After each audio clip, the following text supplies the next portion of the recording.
Olá, meu nome é Cássio e hoje a gente vai ver imperialismo e neocolonialismo. Antes de começar a aula, não se esquece que tem um PDF aqui na descrição do vídeo. É um resumo para vocês revisarem depois da aula e antes da prova. Então não só me assiste a videoaula e vai para a prova achando que vai tirar 10. Precisa revisar antes da prova, beleza? Vamos começar com o imperialismo. Eu sempre falo para os meus alunos, pega na palavra, minha gente. Às vezes nos exercícios de história você consegue até chutar melhor ou acertar a questão só pegando e tentando adivinhar o que aquela palavra quer dizer. Imperialismo vem de império, então lembra do Império Romano e do Império Macedônico, por exemplo. O Império Romano começou numa vilazinha e através das suas conquistas militares dominou a Europa inteira. A Inglaterra, que é o principal nome do imperialismo, começou lá na ilha dela e acabou dominando praticamente um terço do mundo inteiro. Obviamente o exército dela ajudou ela a fazer isso, mas não foi a principal força. A principal força foi a força econômica da Inglaterra. E essa é a principal diferença entre os impérios antigos e os impérios do século XIX. A Inglaterra, a França, a Alemanha, entre outros, eram acima de tudo impérios econômicos. Dinheiro, minha gente, é dinheiro. Se é possível resumir o que é imperialismo em uma imagem, essa imagem aqui é perfeita para isso. Olha só como a Inglaterra é a cabeça do povo e ela estende os seus tentáculos pelo mundo inteiro. Dá até para ler ali embaixo da imagem, Índia, Egito, Canadá. E o que é que a Inglaterra e seus amiguinhos foram fazer nesses países, principalmente na África e na Ásia? Vocês já ouviram falar em Revolução Industrial? Porque era isso que estava acontecendo na Europa. Imagina comigo aqui, pensa que você está lá na sala onde você estuda, beleza?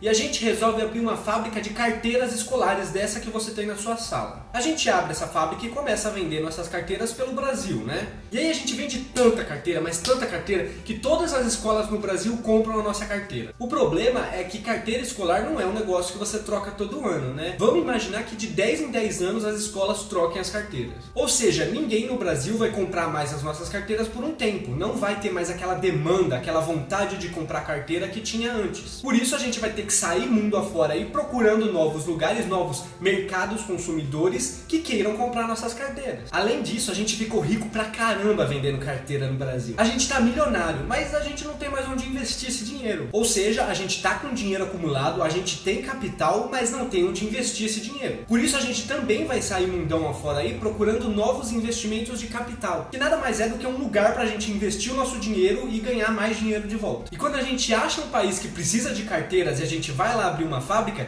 a gente percebe que a matéria-prima lá é mais barata. Ou seja, o plástico e o ferro que a gente usa para fazer a carteira são mais baratos do que no Brasil. Além disso, se aqui no Brasil a gente paga R$20 a hora para os nossos funcionários, lá dá pra gente achar por R$15 a hora. Ou seja, até a mão de obra é mais barata. Então é isso que aconteceu com a Inglaterra e seus amiguinhos. Eles saíram mundão afora aí procurando novos mercados consumidores. E agora, neocolonialismo. Lembra do que eu falei? Não dificulta, pega na palavra, neocolonialismo. O neo quer dizer novo, ou seja, neocolonialismo quer dizer novo colonialismo. O colonialismo velho é o que Portugal fez com o Brasil. Pensa que se Portugal fosse o pai do Brasil, ele não ia ganhar a caneca de melhor pai do ano, porque ele não foi um pai muito bom. Ele exigia demais do Brasil, entendeu? Ele investia no Brasil, de certa forma ele até cuidava do Brasil, mas sempre com a intenção de que o Brasil crescesse, virasse uma mina de ouro gigantesca e sustentasse o pai na velhice.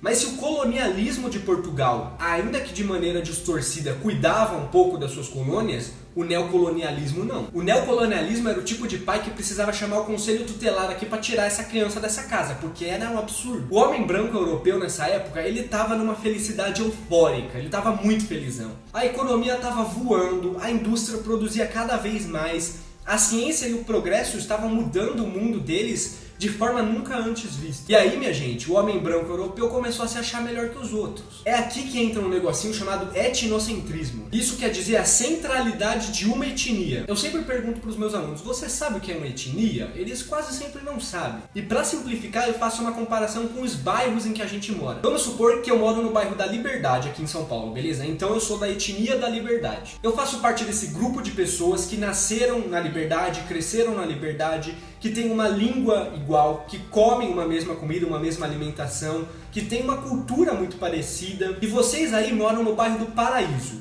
E teve um dia que vocês começaram a achar que a cultura de vocês e o modo de viver a vida de vocês era melhor do que a dos outros. E aí vocês vêm no meu bairro da Liberdade, na minha etnia, e começam a falar o que pode e o que não pode fazer. Ó, não pode mais comer peixe aí não, hein? Lá no paraíso a gente acha que comer peixe faz mal pra saúde. Tem que parar com isso aí, hein? Fazer o que? A vida. Os europeus começaram a forçar a cultura deles e o modo de vida deles goela abaixo das sociedades africanas e asiáticas. Ou seja, eles chegavam lá na África, na Ásia, falavam que tudo que eles faziam até agora estava errado e que quem sabia como as coisas tinham que ser eram eles, os europeus, que chegaram agora. E é justamente por esse etnocentrismo e essa ideia de superioridade que o homem branco europeu tinha dele mesmo, que eles achavam que eles tinham o dever, olha só, é o dever de civilizar as sociedades africanas e asiáticas que, do ponto de vista deles, estavam atrasadas. E isso mesmo que eles não quisessem. Essa é a ideia do fardo do homem branco. Era a desculpa que eles contavam para eles mesmos para justificar todas as coisas horríveis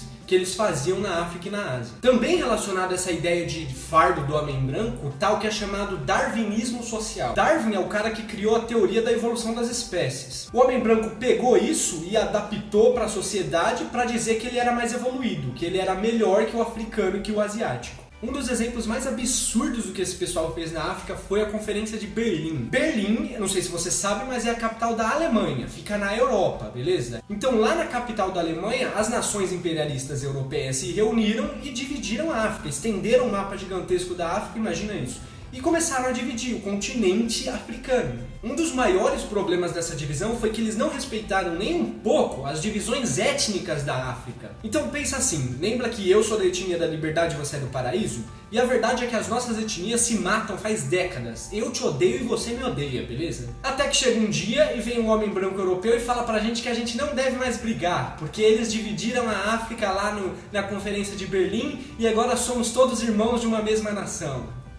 Você acha que a gente vai parar de brigar por causa disso? Eu também sempre pergunto para os meus alunos, você acha que a África é essa bagunça que é hoje simplesmente porque sim? Os africanos simplesmente resolvem acordar um dia e falar, vamos se matar? Parece uma boa ideia. Não! Isso tem tudo a ver com o que aconteceu naquele continente durante o imperialismo e o neocolonialismo, que tem consequências até hoje, beleza? Olha esse mapa aqui, ele divide a África respeitando as etnias. Esse mapa aqui é a Conferência de Berlim. Esse mapa aqui não respeitou nem um pouco as etnias da África.